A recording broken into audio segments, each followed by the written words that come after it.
langa na bika mokonzi nzambe kana eleloe mokonzi nzambe kana elobika mokonzi nzambe kana eleloe mokonzi nzambe kana ekobika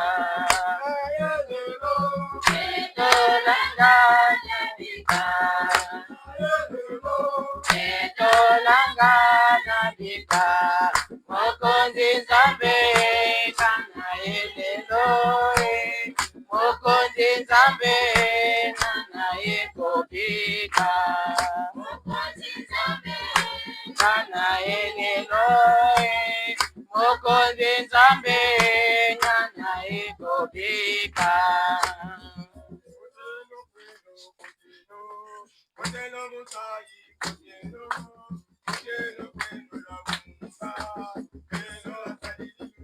Koteno, koteno, kweno, koteno, koteno mutai, koteno, koteno, kweno, uma, koteno, kasalilu solo, koteno, kweno, koteno, koteno mutai, koteno, koteno, kweno, na u.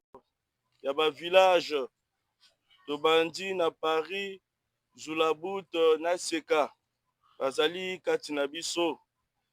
Basango pe bazali, l'abbé Roland, l'abbé Fayol, tozali pena l'abbé na biso, Benjamin Itua, bamamelo pe bazali kati na biso. Na sima ya bamamelo, tozali na ba jeune ya diocèse basanganaki kuna na paroisse Saint-Joseph ouvrier ya Mokeko pour la journée de la jeunesse. Et na sima na bango, tozali pe na ba mama na biso ya renouveau charismatique bayi ko soutenir biso na présence na bango. Tozali pe totangi banyango bazali kati na biso.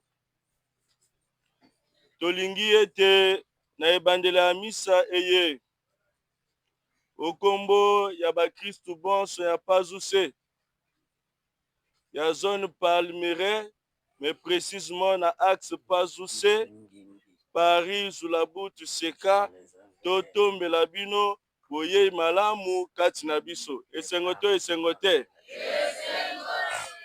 totombeli bino boye malamu surtout na bandeko na biso ya église évangélique.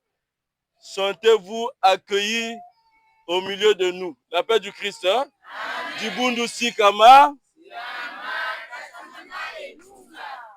Allez, belé, maman, le manassé. Dibundu Sikama. Donc, to souhaite bino boye malamu.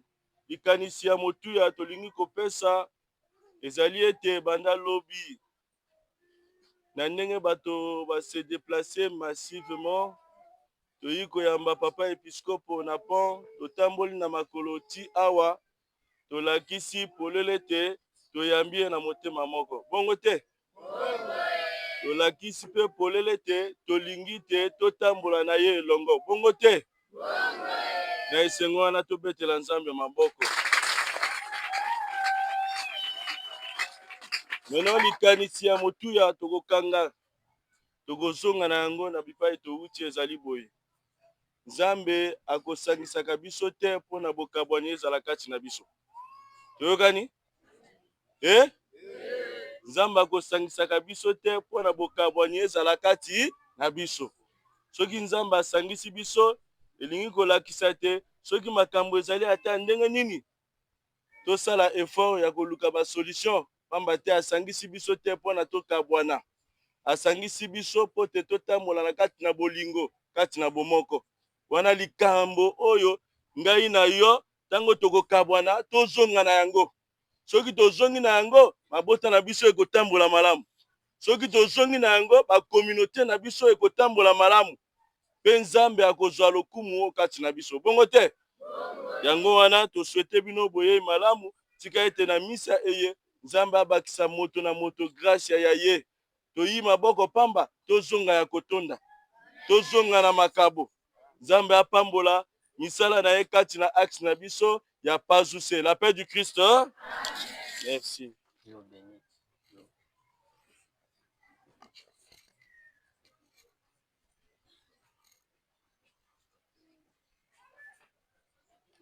Alléluia.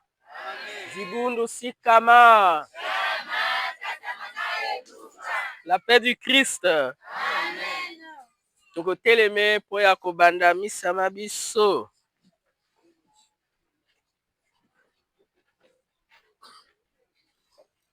Tozali na lomingo la loboso ya temps ya carême, carésimo.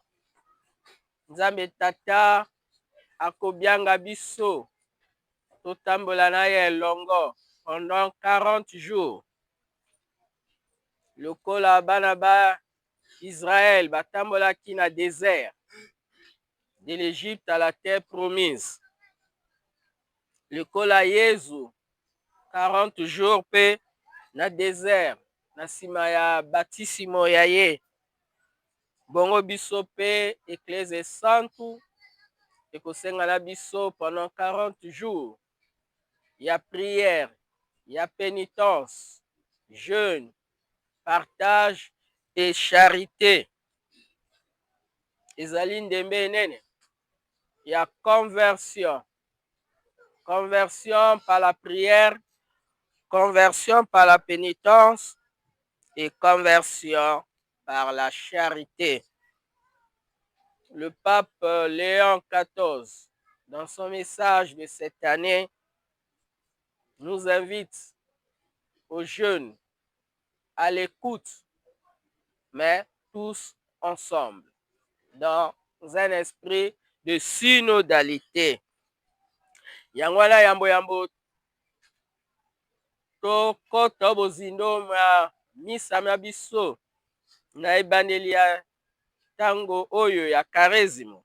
Tokosenga na Nzambe bolimbisi na mabe moso tosalaka, na mabe pe tosali lelo na tongo. Tokangi baninga bilongi, tofingi, totongi, tokaniseli baninga mabe, tobombeli baninga kanda nkele omitema. Misusu pe basambeli na tongo awa te. Na maimonso tosali ya mabe, tokosenga na Nzambe yemei apetola mitema ya biso, asokola miango, ayokela biso mawa, alakisa biso ngolu ya ye. Bongo to bongo kolia na motema molamu lipatili ya ye. Yanga toko bensa mai toko utiliser rite de l'aspersion en souvenir de notre baptême pour ceux qui sont baptisés, et aussi, comme je l'ai dit hier, une invitation na baye bakuli batisimo te bakoka kokula mikolo mikoya. Toko sambela. Dieu éternel et tout-puissant, tu as voulu que l'eau, source de vie et principe de pureté, lave aussi nos âmes et nous apporte le don de la vie éternelle. Daigne bénir cette eau pour que nous en recevions des forces en ce jour qui t'est consacré. Par cette eau, renouvelle en nous la source vive de ta grâce. Défends-nous contre tout mal de l'esprit et du corps. Nous pourrons alors nous approcher de toi avec un cœur pur et accueillir pleinement le salut que tu nous donnes. Par Jésus, le Christ, notre Seigneur. La chorale Kyrie.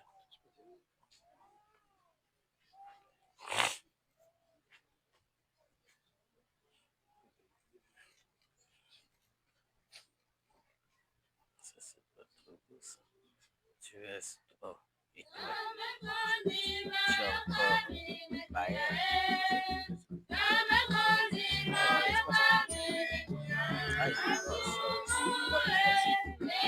On va se tu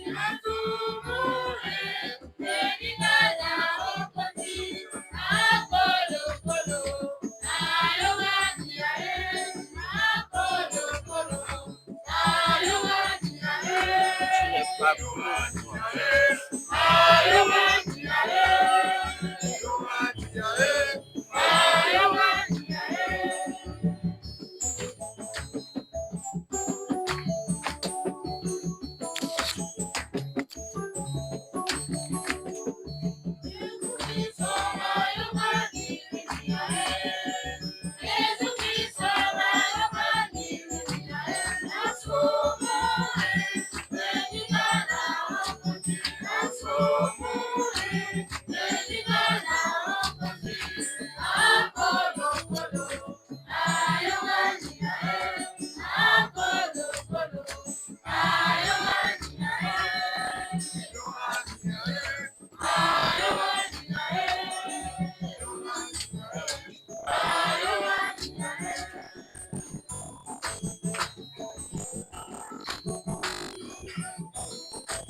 le gloria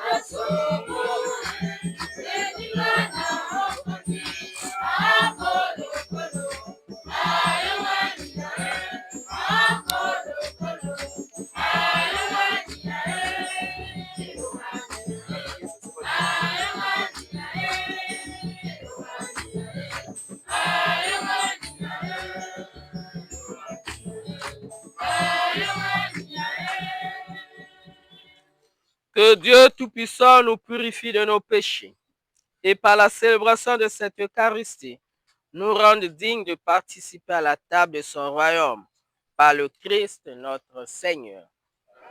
Exceptionnellement, nous pouvons chanter le Gloria. La paix du Christ. Mboko bayeba que l'église catholique est en fête parce que toyambi papa na biso mbala liboso awa. La paix du Christ. Il est vivant. Il est vivant. Qui? Qui? Acclamons très fort pour le Seigneur. Yango wana esengo motema pote nzambe tata uti kolimbisa biso yango wana esengo motema tokoyembela nzembo ya nkembo tokobeta maboko pe tokobina biso bonso choral.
Kembo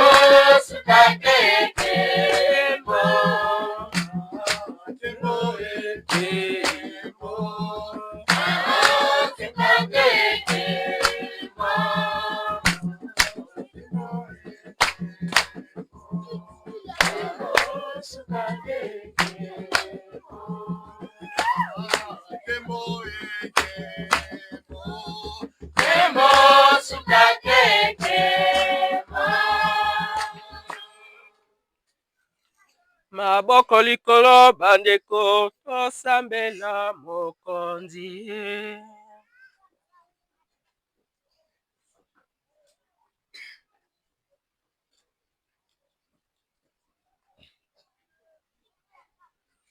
Nzambe wa bokasi bonso tarezimo mobimba tokokanisa pasi ya Yezu po toyeba bolingo alingaki biso. Mwinda mwa Kristo motanela biso bongo tobongisa ezaleli ya biso tokobondela bongo. Nzambe ya Yesu Kristo mokonzi wa biso mwana wayo Nzambe azali na tembo elongo nayo pena elimo santo omile komiso seko tangi litangi lya yambo. Moto wa yambo atosaki Nzambe tata te, na yango abebisaki bondeko na Nzambe pe akotaki onzela ya masumu. Liloba lya Nzambe lokola likomami o buku ya libandela eteni ya mibale molongo mwa sambo kino libwa bakisa eteni ya misato molongo mwa yambo kino sambo. Genèse chapitre 2 versets 7 à 9 plus le chapitre 3 les 7 premiers versets. Nalimemia bonso tolanda. Oyeleko mokonzi Nzambe akelaki likolo na se, akamati mabele pe akeli na yango motu, apemeli ye pema ya bomoi ozolu. Moto azwi bomoi. Na nsima mokonzi Nzambe abongisi elanga oyo esobe ya Eden epai ya esti, pe kuna ati moto oyo akelaki. Mokonzi Nzambe abimisi nzete kitoko ndenge na ndenge kumabele iye ikobota mbuma elengi. Okati ya elanga aloni nzete ya bomoi, na pe nzete ekoyebisa nini ezali malamu pe nini ezali mabe. Okata ya nyama nyonso mokonzi Nzambe akelaki nyoka aleki mayele mabe. Nyoka alobi na mwasi, ya solo Nzambe apekisi bino kolia mbuma ya nzete inso ya elanga.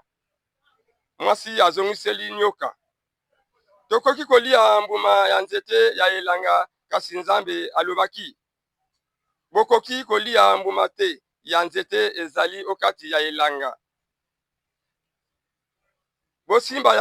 Bosimba yango pete, soki te bokokufa. Kasi nyoka alobi na mwasi, eloko te bokokufa te. Nzambe ayebi te mokolo bokolia mbuma ya nzete ena miso mabino makofungwama, bokokoma lokola Nzambe, bokoyeba nini ezali malamu pe nini ezali mabe. Mwasi amoni te mbuma ya nzete ezali kitoko pe mbuma yango elengi. Alingi pe koyeba nini ezali malamu pe nini mabe.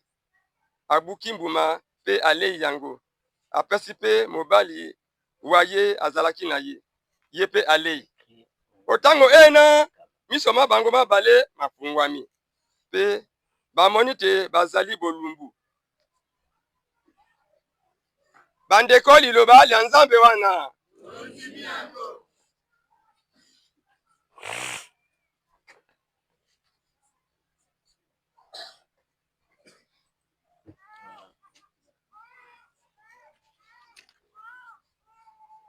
tokolanda bomanyoli bwa biso na nzembo elongo na chorale.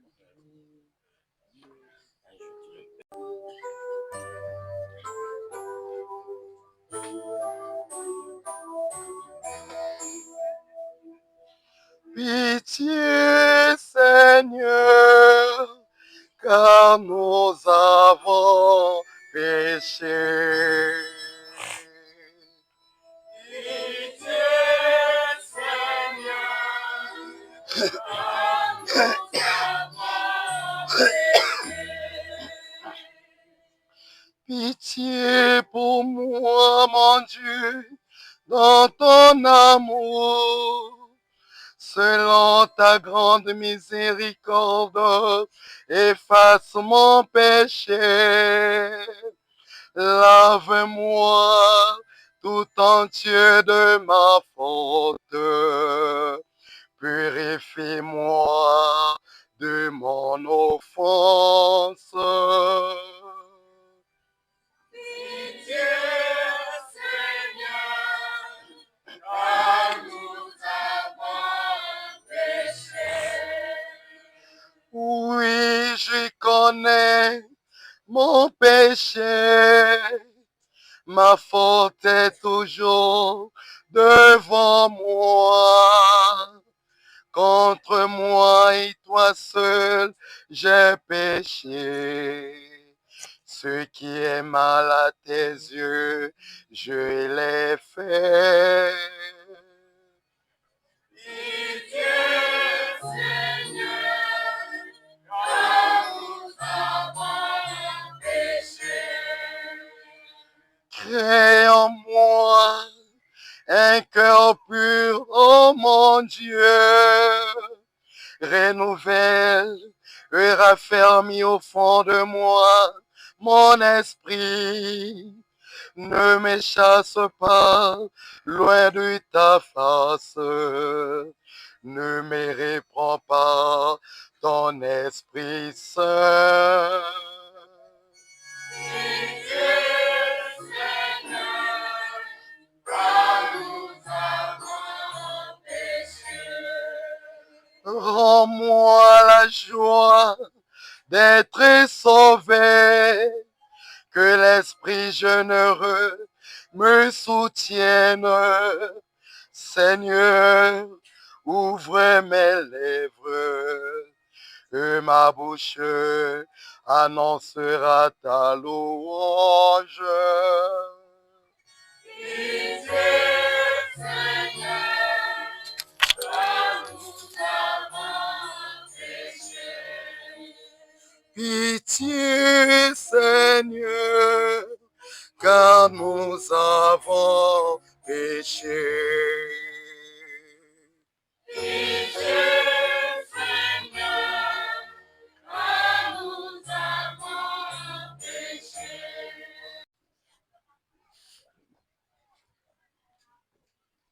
Litangi lya mibale. Adamu akotisaki bato onzela ya masumu. Kristu, Adamu wa sika, alongoli biso onzela yango pe ayingisi biso omolongo mwa bana ba Nzambe.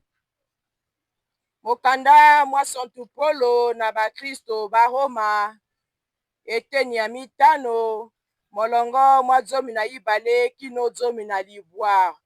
Romains 5, verset 12 à 19. Bonso toyoka.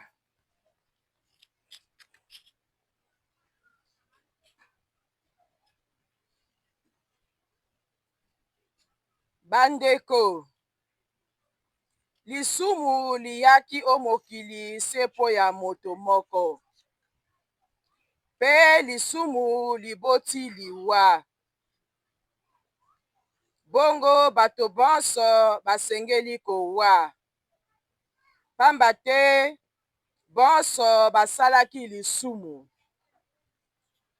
Tango mobeko mwa Moze mobimaki na eno te. Bato bazalaki kosala masumu.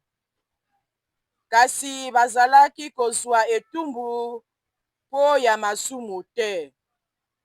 Zambi mobeko mozalaki na eno te. Nzokande banda Adamu te Moze liwa lizalaki koboma bato. Ata baye basalaki lisumu te lokola Adamu oyo abukaki mobeko. Adamu azalaki ndakisa ya oyo asengelaki koya nsima. Kasi mabema Adamu makokani na likambo lia Nzambe te. Solo po ya mabe ma moto moko bato bonso basengelaki kowa. Kasi bolamu bwa Nzambe boleki bonene. Pe makabo maye mazwami po ya moto moko, Yesu Kristo, matonzi epai ya bato bonso. Lisusu likabo lia Nzambe tokozwa.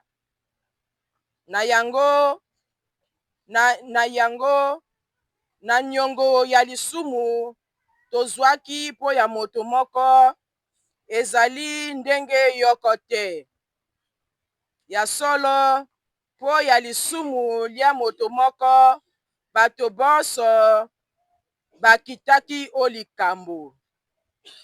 Nzokande po ya makambo ma Nzambe bato bonso bakomi bato ba bosembo. Ata basalaki mabe mingi. Ya solo po ya mabe ma moto moko bato bonso basengelaki kowa. Kasi po ya moto moko Yesu Kristo bato bonso bazwi gracia enene ya Nzambe. Bakomi bato ba bosembo o miso ma ye. Bakozwa pe bomoi na mokonzi. Tokoki koloba te po ya mabe ma moto moko bato bonso bakitaki o likambo. Sebongo po ya bosembo bwa moto moko bato bonso bakomi bato ba bosembo o miso ma Nzambe. Pe bosembo bona bokozwela bango bomoi se ndenge yoko. Po moto moko aboyaki kotosa Nzambe, bato bonso bakomi basumuki. Kasi po ya botosi bwa moto moko bato bonso bakokoma bato ba bosembo o miso ma Nzambe. Bandeko liloba lia Nzambe wana to manyola lisusu.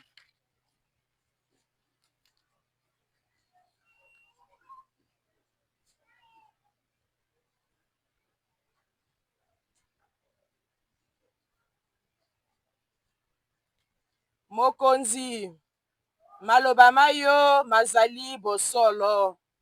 Mobeko mwayo mokobikisa biso. Moto akobika bobele na mapa te kasi na maloba ma Nzambe. Na yango biso bonso tokotelema po ya kokumisa pe koyoka sango elamu ya mokonzi.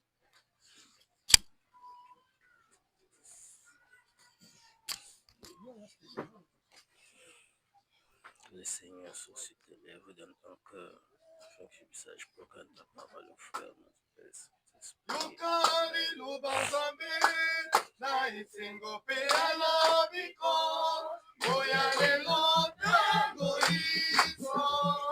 Eyekia ezala na motema, oya lelo tango iso, onile ozala na yo, akokumisa kabena lindana, semokabiwa elimonanga, akoyebela etango iso, akopanza lokumu yo ye, Yesu yange mwita.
Le Seigneur soit avec vous.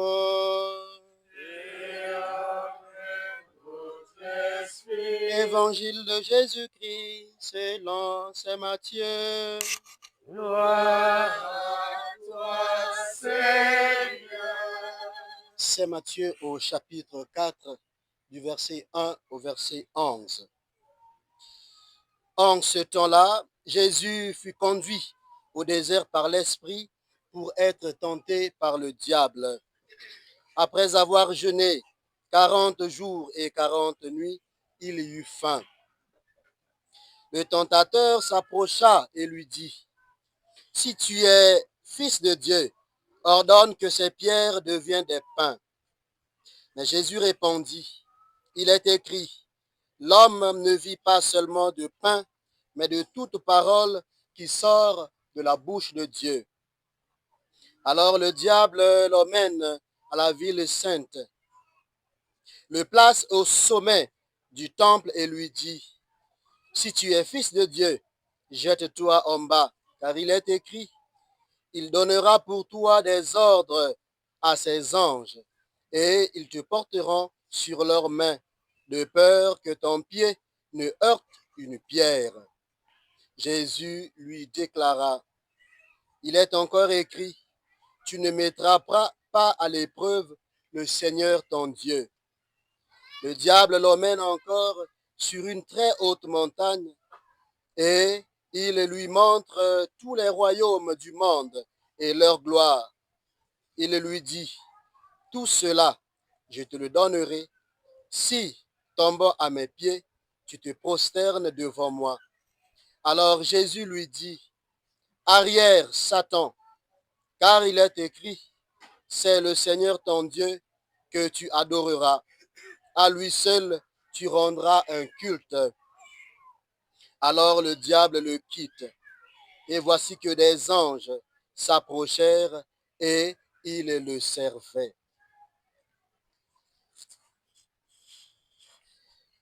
Awa akulibatisimo, Yezu akambami na elimo o eliki, pote zabolo asenginya ye. Yezu akilibilei mikolo tuku inei, butu moi na nsima ayoki nzala. Mosengi abelemi mpe alobi na ye, soko ozali mwana wa Nzambe, loba na mabanga mayete mabongwama mapa. Kasi Yezu azongisi, ekomami te, moto akobika bobele na mapa te. Kasi na maloba manso makobimaka o monoko mwa Nzambe. Sikawa zabolo akei na ye o engumba esantu, ati ye o motondo mwa tempelo. Pe alobi na ye, soko ozali mwana wa Nzambe, omibwaka ose. Nzambi ekomami te, akopesa baanzelu baye etinda po ya yo, po bango bakomeme yo o maboko, po te otuta likolo na libanga te. Yezu alobi na ye, ekomami pe te, okomeka mokonzi nzambe wa yo te. Zabolo akei na ye lisusu o likolo lia ngomba esanda penza. Alakisi ye mikili miso miase na nkembo ya miango pe alobi na ye: nakopesa yo bina biso soko okumbameli ngai, okumisi ngai. Sikawa Yesu alobi na ye: longwa Satana, nzambi ekomami te, okokumbamela mokonzi nzambe wa yo, okokumisa bobele ye moko. Na nsima Zabolo atiki ye, pe tala baanzelu bayei kosalela Yesu. Lokumu na yo totikala kotelema mpo ya libenisi.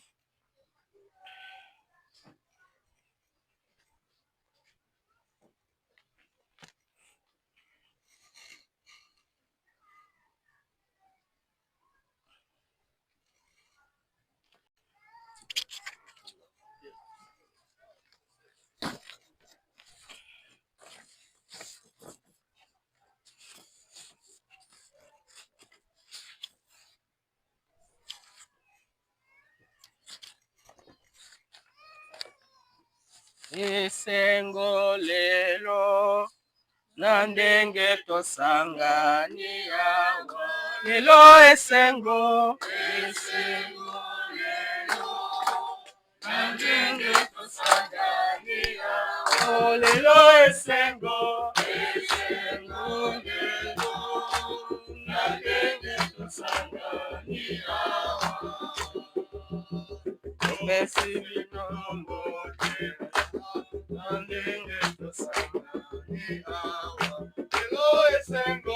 esengo lelo na ndenge tosangani awa.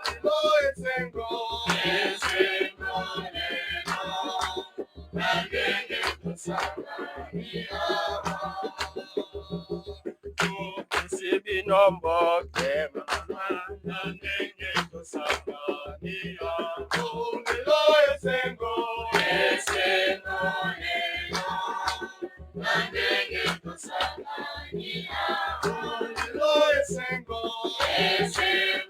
lelo na ndenge tosangani awa. Dibundu sikama, dibundu sikama, bigenere, bigeme,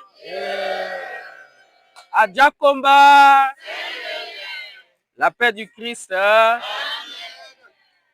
ezali moment ya esengo, lokola psaume 134 elobi, il y a la joie de voir des frères et des sœurs ensemble. Yango wana ezali esengo mingi okati ya motema mangai na bandi pe okati ya mitema mia moko moko wa bino. La paix du Christ. Amen. Yango wana yambo na kopesa bino mbote na lobaki ya ondia na nzembo touti koyemba. Mbote na bino bonso, mbote na bino baye bauti seka, mbote na bino baye bauti Paris, mbote na bino baye bauti Weso la jeunesse na pare, mbote na bino na bakonzi ya mboka, bamboka nyonso, mbote na bino pe. Alors na biso ba mikolo mboka, mbote na biso. La paix du Christ. Na sepeli mingi na ndenge boyambi ngai na délégation na ngai banda lobi. Na ibisaki ezali visite pastorale.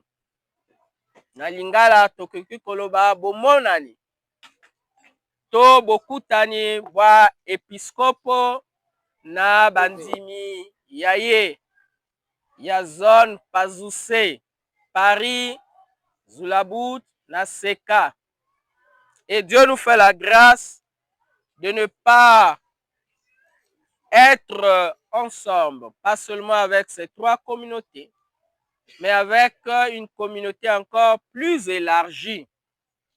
Bauti weso, ba jeune na biso basanganaki na forum, ba mamelo pe esengo mingi na bandeko ya biso ya église évangélique bauti pe Seka bauti awa po ya kosambela na biso elongo tobetele bango maboko.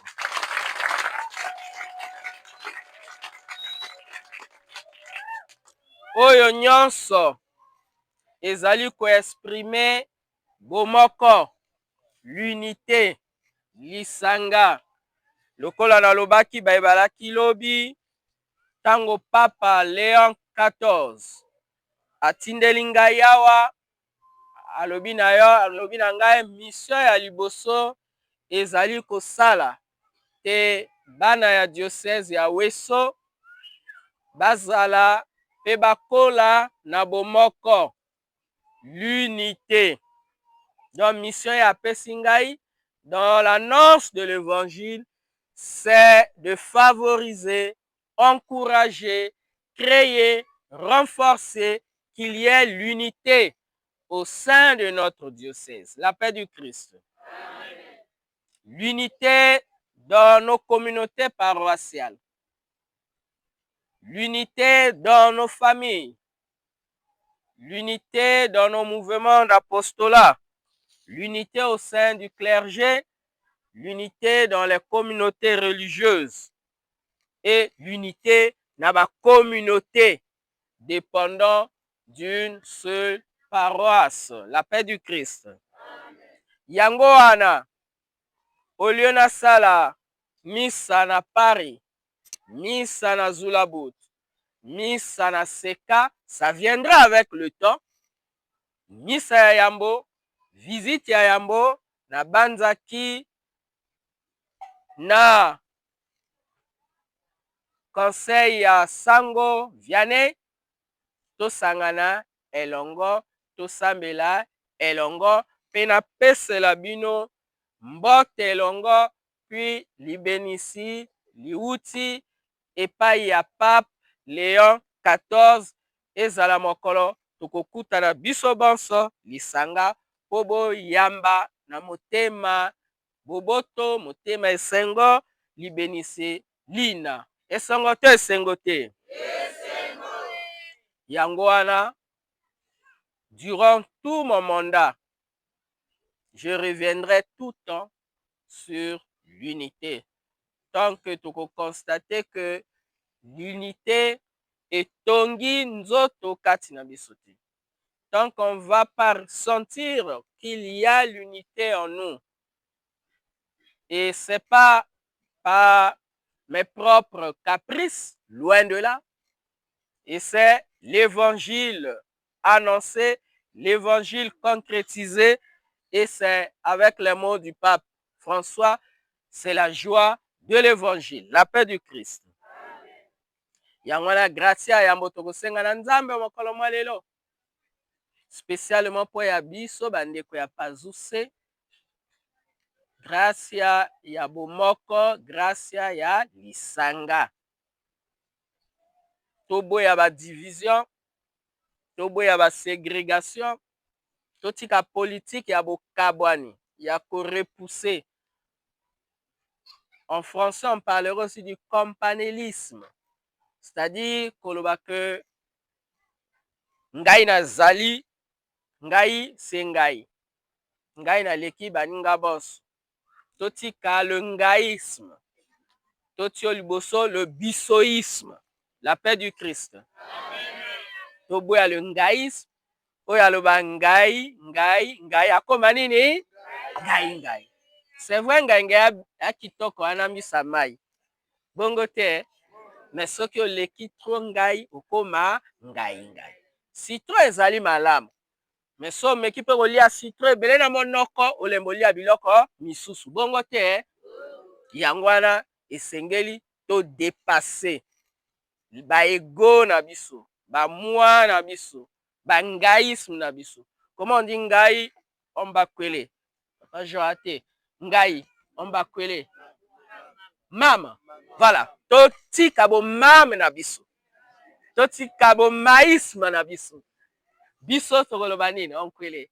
Biso. Biso pea. Voilà. Biso. Voilà. Tokolisa boïsme na biso. Donc, au lieu toloba ngai, mam, toloba biso. Dans la prière du Notre Père, toloba tata ngai o tata wa biso. Voilà. Apprenons à raisonner ensemble. Apprenons à raisonner communauté. Apprenons à parler communauté. Et tant que nous continuons à rester dans l'égocentrisme, dans le ngaïsme, dans le maïsme, on ne va jamais aller loin. Et c'est ce qui détruit notre monde. C'est ce qui bloque le panissement de notre monde, de notre société, de nos communautés, de nos villages. Parce qu'à travers le maïsme, à travers le ngaïsme, à travers le goïsme, eh bien, c'est l'intérêt personnel. C'est l'individualisme. Et Dieu nous invite à penser communauté, à penser communauté, à avancer ensemble, à penser au bien commun, le bien social. Voilà pourquoi ceux qui bâtissent et Sika, qu'est-ce qu'on constate aujourd'hui? Eh bien, tu penses à toi-même. On ne pense plus le bien commun. Ngana zala malamu, ata baninga ba souffrir etali ngai te. Okomi mokondi, onika yo moko zala malamu, bana na ba zala malamu, famille na yo zala malamu, mobosani bandeko misusu. La paix du Christ. Voilà le premier péché. La première leçon parle du premier péché, le péché de la désobéissance. Mais à travers ce premier péché de la désobéissance, le péché commun à tous les mortels que nous sommes aujourd'hui, à tous les hommes, c'est le péché de l'égoïsme, le péché de l'indifférence. Le pape François, durant tout son mandat, a condamné ce qu'il appelait, lui, la globalisation de l'indifférence. Alors, Togosenga na Nzambe, alimbisa biso toutefois que nous prenons le ngaïsme, le maïsme, l'égocentrisme. Asunga biso tokola na bo moko. Toyeba ko tonga ensemble, toyeba ko travailler ensemble. Nalobaki yango lobi ya ko citer proverbe ya bakoko, mosapi moko ekoki kosokola elongi. Beba uto sokola ne balelelo soke kuna. Kama liboko moko ko sokola. Na mosolo kuna, liboko moko ko sokola. Mosapi moko ko sokola. Pano sokola malamu sa ndenge nini? Maboko mi li sanga. Alors grâce à boso ko nzamba limbi sabiso parce que biso to tika ezaleli ya mabe wana tokola na bomoko na l'unité na lisanga toyeba ko travailler ensemble. Ozali na chorale oyeba ko sala pe na baninga ensemble. Ozali catéchisme oyeba ko sala na baninga ensemble. Ozali sango oyeba ko associer pe ba collaborateur na yo. Ozali responsable ya communauté, oyeba pe ko sala na baninga ya communauté. Bongo te, bongo na communauté, lokola toza na zone pastorale Pazuse, toyeba pe bandeko ya Paris, to sangana na baninga Zulabut, baninga Zulabut, to sangana pe baninga ya Seka. Bongo te, voilà. Dieu est content quand nous sommes unis. Dieu est content quand nous sommes ensemble. Dieu est heureux quand il nous voit heureux, mais heureux ensemble, jamais seul. Blaise Pascal, le philosophe, a dit que Jésus-Christ sera toujours en agonie jusqu'à la fin du monde. Tant que nous souffrons, Dieu souffre avec nous. Quand nous pleurons, Dieu pleure avec nous. Exode 3, ce n'est pas pour rien qu'il a choisi Moïse pour libérer le peuple d'Israël de l'esclavage de l'Égypte. Donc, tokosenga na Nzambe asunga biso tokola na bomoko. Pensons communauté, pensons village, pensons église, pensons société. Pona bolamu ya bato bonso. Pour la gloire de Dieu et le salut de son peuple. La paix du Christ. Bongo tozo sala visite pastorale na biso na ndembe ya carême. Tout est grâce. Tout ce que Dieu fait est bon. Mon sondamba sala kezali ma lamu. Na lobaki na bino lobi tonga to sala visite ango depuis septembre, octobre, novembre, décembre. Dieu a voulu que salema na moment oyo ya carême. Puis na premier dimanche ya carême. Carême ezali ni to lobi 40 jours de prière, de pénitence, de partage pour revivre la passion du Christ et nous préparer à la résurrection, mort et résurrection du juste. Nini Yesu asalaki po na biso? Yesu asalaki nini po na biso? Yesu asalaki nini? Yesu akufi po na biso. Bongo te. Bon, na kati na biso na ko kufa po na balinga. Atombola mosa. Même ngai pe na koboya. Ngai pe na kondima te. Mais moto moka ndimi liwa. Po ya kobikisa bato bonso. C'est quelque chose d'extraordinaire. C'est un grand mystère. Yango anabiso Église Sainte mama wa biso chaque année akopesa biso ndembe ye poto se préparer to contempler bolamu bona. Bongo biso pe au retour te bako vivre na baninga malamu. Tokola pe na bo lingo lekola Yesu Kristo mwana nzambe alakisaki biso. Moment wana nde tobengi carême. 40 jours. Lekola bana ba Israël base 40 jours na Égypte. Lekola pe Yesu tanga du baptême. Tokoyoka l'évangile 40 jours na désert. Biso pe tomi lengle pendant 40 jours. Tokanisa pasi ya Yesu. Et pendant ces 40 jours, Église Sainte ezobenga biso to bongo la mitema. Ba bazalaki na misa ya mercredi de son, tango bazo tio putulu, baza koloba convertis-toi et crois à l'évangile. Dans le carême, c'est le temps de la conversion. Symphonie, c'est le moment favorable. Conversion na lingala mbongwama, et c'est to bongo la mitema. Mitema na biso ezape trop mabe. Biso ta ja miyindo, non? Mais mitema biso eleki miyindo sikoleka te na biso. Na makambo ya mabe. Bosoto, bokabwani, boyini, infidélité, désobéissance, l'irrespect chez les jeunes, bon occupé, il faut le dire. Donc c'est au bongo la mitema ya biso. Et comme pembe, le kola napi hotel. Pembe le kola tissu. Pembe le kola bana ba biso ba lati kuna na basango. Mais po comme pembe, c'est au bongo la yango. Tolongola nyonso ya mabe. Esprit ya monyimi, yebi ko kabola te. Esprit ya botongi, yebi ka ko tongo baninga. Jamais apprécier le bien des autres. Jamais voir le bien des autres. Kakotongwa. Songi songi pe na biso, la paix du Christ. Totika pe songi songi. Totika pe lo lendo ki goyi goyi. L'orgueil. Et pas la biso ba Congolais, totika pe la paresse. La paresse. Toza trop paresseux. Tolingi ko salate. Même na mboko kende langate. Oyebi ko simba machette te. Oyebi ko nzete boyete. Alors ça fait mal, il faut que je le dise. Je souffre comme évêque namoni sango. Et pourtant ba jeune ba aller belé à Jean. Prochain botika sango salama, botika sala ina ya Jean, na quelques. Ba aller belé ba jeune mboka. Makambo église eka église catholique te ya mamba mboka. Soki bande ko ba protéger yango baninga ba évangile ba ye. Ya likametali mboka. Soki baninga ba évangile ba likam biso pe ba catholique tolandi pe bango. Topese bango mwa loboko. Le kola pe bango basali. Mais botika sango ye moko takata matiti. Na ya Jean, na moi quelque.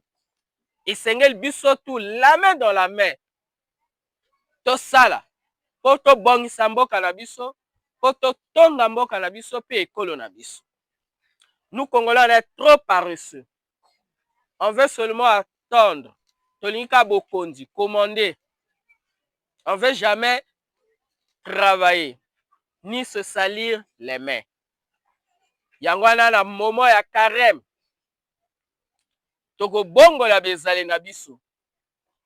O epe azalaki komela trop, la carême a le bien diminué, la paix du Christ.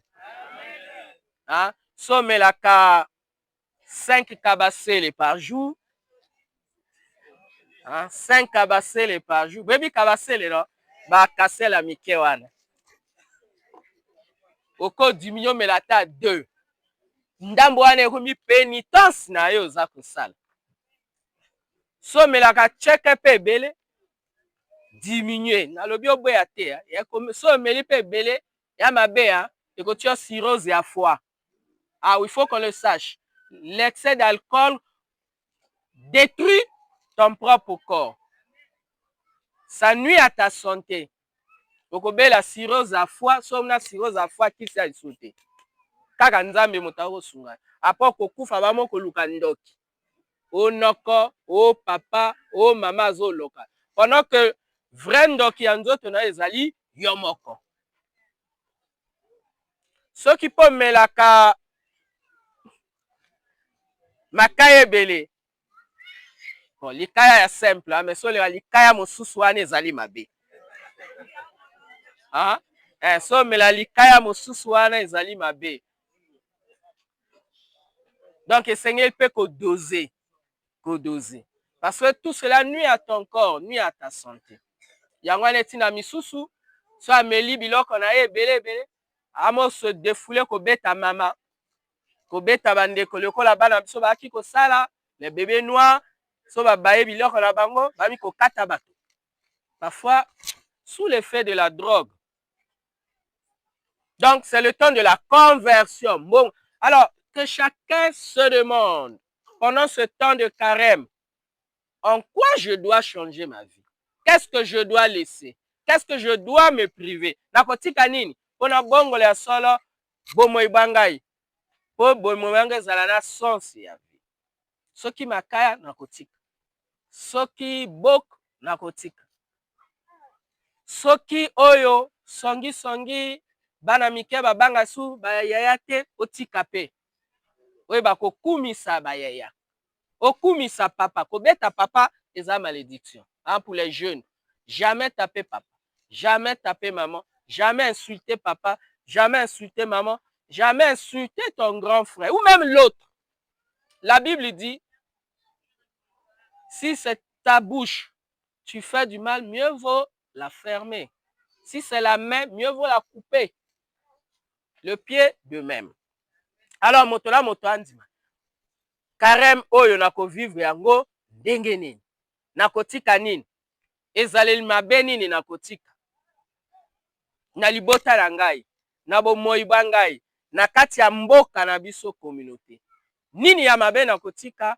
Et qu'est-ce que je veux promouvoir de bien pour ma propre rédemption d'abord et pour la rédemption des autres. La paix du Christ. Bongo ecclesia po ya kosunga biso alobi carême to vivre yango na prière. Esengi koyeba ko sambela. Ba sambela kate boyeba ko sambela. Mikolo miso. To vivre yango na pénitence, jeûne, savoir jeûner. C'est-à-dire se priver de quelque chose simplement. Puis koyeba ko kabola, le partage. Alors na dimanche à l'élo toko kende mon laï susute. Premier dimanche à carême. La liturgie nous dit, nous avertit, c'est même un avertissement, que le temps du carême, c'est le temps aussi des tentations, le temps d'épreuve, de mettre en épreuve ta foi, ta vie chrétienne. Le kola Jésus na désert peut ba tenter. Mais sur quoi tu seras tenté? Pas sur les choses extraordinaires, sur les choses courantes de ta vie. Makambo ya bomweba mikolo nyonso. La première lecture, baza koloba biso tentation oyo ekweyisi Adam na Ève bakoko na biso. Ce qui leur a conduit dans le péché et à travers nous tous. Péché à désobéissance. Nzambe alobi na bango oyo nzela malamu, oyo nzela mabe, bango baponi nzela ya mabe batiki nzela ya malamu. Lokola biso pe tosalaka. Alobi na bango biloko biso ya malamu bolia. Mais oyo bosimba te, bango basantete bakoki kolia eloko ya mabe. Alors quand tu es têtu, tu n'es pas loin du péché. Quand tu désobéis à Dieu, aux parents, aux supérieurs, tu n'es pas loin du péché. La désobéissance t'entraîne dans le péché. Ils ont désobéi à Dieu et voilà qu'ils deviennent esclaves du Satan, du serpent. Oyo alobi na bango nzambe akosi bino. Nzambe akosaka? Nzambe akosaka? Nzambe akosaka? Oyo akosaka nde biso. Alors attention, Dieu nous avertit. Dieu nous parle encore aujourd'hui. Toyoka nzambe, toyoka Satan te. Tolanda nzambe, tolanda démon te. Tolanda senzela ya nzambe. Yango wana Pape Léon XIV. Na message ya ye ya carême, alobi le quand c'est le temps d'écoute, teba koyoka nzambe. Kotingama na nzambe pour fuir le péché et le mal. Ce qui nous entraîne souvent dans le péché, c'est parce qu'on laisse de côté la parole de Dieu et pour faire ce que nous voulons. Et tout ce qui vient de l'homme est partiellement bon et généralement mauvais. Parce qu'en nous habite le péché, habite le mal. Alors il nous faut repartir à la source. La source est Dieu. Il nous faut repartir à la parole de Dieu pour donner sens à notre vie. Na évangile, Yesu batonte ye na 3 biloko misato. La paix du Christ. Dibundu sikama. Évangile ezoloba biso ba 3 tentations ya Jésus. Ba tentation ezalaki boni. Na évangile ba tentation ezalaki boni. Boni? To bana kotanga évangile. Ah? Ba tenter Jésus na biloko boni misato 3. Ya liboso ezalaki nini? Mapa, le pain. Jésus avait faim. C'est normal après 40 jours. Biso même na journée manto le mofa na nzala. C'est n'a pas comment déclarer. Mais Jésus a fait 40 jours sans manger. Attention. Tanga yoki nzala, c'est là où le démon surgit, le diable. Alors yo zana nzala, mais c'est simple. Transforme ces pierres en pain. Alors, quand nous sommes le besoin, mes frères et sœurs, la paix du Christ, c'est quand tu as dans le besoin que le démon arrive. C'est quand tu es dans les épreuves que le démon arrive. Quand tu es désespéré que le démon est là pour te proposer une fausse solution, un mauvais chemin, une mauvaise route, un mauvais remède. Alors, il faut te ressaisir. Quand tu es en difficulté, reviens vers Dieu. Quand tu es malade, reviens vers Dieu. Quand tu es dans le besoin, demande à Dieu. Dieu a dit, cherchez et vous trouverez, demandez et l'on vous donnera, frappez, l'on vous ouvrira la porte. Il y a bon côté. Alors quand tu es dans le besoin, ne te panique pas. Prie ton Dieu. Dieu t'écoutera. Dieu te donnera. Dieu va exaucer. Mais si on le péché de la voir. Le deuxième péché, c'est le péché du valoir, l'orgueil. Demain, amemi Jésus na ngomba. Alobi na ye, jette-toi, le péché de la tentation. Et Jésus a dit, tu ne tenteras jamais ton Dieu. Libosa alobi, l'homme ne mange pas la sueur, l'homme ne mange pas seulement mais de toute parole qui sort de la bouche de Dieu. Ça veut dire que le chrétien doit se nourrir de la parole de Dieu. Nous, les catholiques, on lit peu la parole de Dieu. Hein, que mes amis évangéliques, félicitations à vous. Biso ba catholique, toyokaka, mais totangaka mingi liloba nzambe. On s'arrête à ce que dit le prêtre. Mais la parole de Dieu est ouverte à tout le monde. Il faut aller la lire. Faut kotanga liloba ya Nzambe. Po koyeba Nzambe kotambola pe na nzela ya Nzambe. Kozela te mokolo ya prière ou ya dimanche. Non. Esengeli mokolo moko yeba kotanga liloba ya Nzambe. Pour Jésus, deuxième tentation à l'obi, faut pas tenter Nzambe. Souvent nous tentons Dieu, on veut tenter Dieu. Ce que tu peux faire, tu le fais avec la grâce de Dieu. Mais nous on veut que Nzambe asala. Akosala na ye, hein? Mais Dieu t'a donné l'intelligence pour faire. Pour faire ceci, il faut le faire avec la grâce de Dieu. Mais souvent nous tentons Dieu. Ouais, malade. Au lieu qu'à l'hôpital, aucun n'est pas un gang. Ou aucun n'est pas pasteur. Mais entre-temps, cancer résolu à Nzoto. Et vers la fin, au moins qu'à l'hôpital, trop tard, au Koufi, au moins Lukanga. Je l'ai dit tout à l'heure. Someli pe alcool et belé bolimbi sangay. Et ko bebi sayo ba poumon. Et ko bebi sayo foie. Faut salabilok avec mesure. Là, tu tentes ton Dieu. Après, il n'est pas sango. Imposé au mabok. Ako sala na ye. Mais scientifiquement, ceux qui cancer et ces lions zoto, tu peux plus rien faire. Même médecin va cocaï sauter. Donc ne tentons pas Dieu. Soyons responsables de notre vie. Ce que nous pouvons faire, faisons-le au quotidien. Et Dieu viendra à notre aide. La paix du Christ. Amen. Il est dit, aide-toi, le ciel t'aidera. Aide-toi, le ciel t'aidera. Voilà. Troisième tentation, le valoir. Koyeba onga ko dominer baninga. Pour ça pouvoir c'est l'équipe continue esprit à domination. Ko boma baninga. Ko tenter baninga. Actuellement ba mo baka bato bambasu. Ba mwanza. L'esprit de jalousie parce que olingi ka yo moko o dominer. Olingi yo konza baninga.